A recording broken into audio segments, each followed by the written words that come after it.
Palanpur Abu highway ઉપર car અને tractor વચ્ચે સર્જાયેલા અકસ્માતમાં કારના આગળના ભાગનો કચ્ચરઘાણ નીકળી ગયો હતો.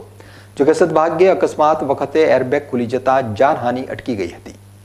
પાલનપુર આબુ હાઈવે ઉપર સોનગઢ પાટિયા પાસે ક્રેટા ગાડી અને ટ્રેક્ટર વચ્ચે અકસ્માત સર્જાતા અફડાતફડી મચી હતી. રાજસ્થાન તરફથી આવી રહેલી ક્રેટા ગાડી ટ્રેક્ટર ટ્રોલી સાથે અથડાતા કારના આગળના ભાગના ફૂરચા નીકળી ગયા હતા. બનાવના પગલે પાલનપુર તાલુકા પોલીસે ઘટના સ્થળે પહોંચી વધુ તપાસ હાથ ધરી હતી.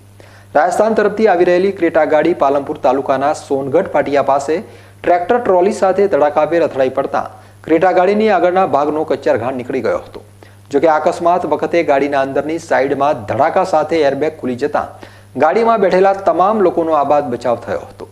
ટ્રેક્ટર ટ્રોલી પણ ગાડીની ટક્કરના કારણે આડી પડી જતા તેમાં ભરેલ સિમેન્ટની ઈંટોનો રોડ ઉપર ખડકલો થતા ટ્રાફિક જામના દ્રશ્યો સર્જાયા હતા.